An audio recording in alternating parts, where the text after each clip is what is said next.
শিক্ষা বিভাগের শিক্ষক বিভিন্ন দাবিতে আবারও আন্দোলনে সরব হলো all India democratic youth organisation. বুধবার 3 দফা দাবিতে শিক্ষা ভবনে মাধ্যমিক শিক্ষা অধিকর্তার নিকট ডেপুটেশন প্রদান করে সংগঠনের বক্তব্য, রাজ্য সরকার বেকারদের চাকরি প্রদানের বিষয়ে উদাসীন। বিভিন্ন পরীক্ষায় উত্তীর্ণ হওয়া বেকারদের নিয়োগ করা হচ্ছে না। শুধু তাই নয়, নতুন করে নিয়োগ করার জন্য যেসব পরীক্ষা হয় তারও আয়োজন করা হচ্ছে না। শিক্ষা বিভাগে 10,323 শিক্ষকের চাকরি বাতিল হওয়ার পর বিদ্যালয়গুলোতে শিক্ষকের অভাব, পঠন পাঠন ব্যাহত হচ্ছে। প্রতি বছর ছাত্রছাত্রীদের ড্রপ আউটের সংখ্যা বাড়ছে। গত বছর মাধ্যমিক ও উচ্চ মাধ্যমিক পরীক্ষায় প্রায় 50% পরীক্ষার্থী উত্তীর্ণ হতে পারে। এমন অবস্থায় 2022 ইংরেজি সনে 230 জন বেকার যুবক এসটিজিটি পরীক্ষা উত্তীর্ণ হয়েছে।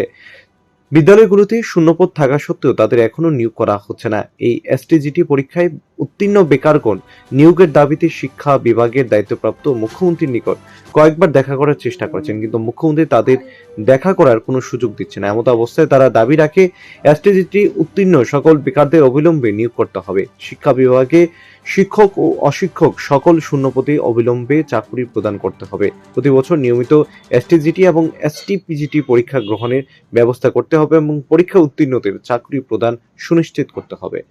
Bureau report. প্রতি বছর নিয়মিত এসটিজিটি এবং এসটিপিজিটি পরীক্ষা গ্রহণের ব্যবস্থা করতে হবে। ইনকলাব জিন্দাবাদ, ইনকলাব জিন্দাবাদ। এসটিজিটি উত্তীর্ণ সকল বেকারদের অবিলম্বে নিয়োগ করতে হবে।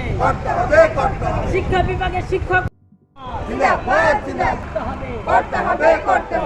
শিক্ষক সকল শূন্য বিভাগের শিক্ষক ও শিক্ষক প্রতি বছর নিয়মিত এসটিজিটি এবং এসটিপিজিটি পরীক্ষা গ্রহণের ব্যবস্থা।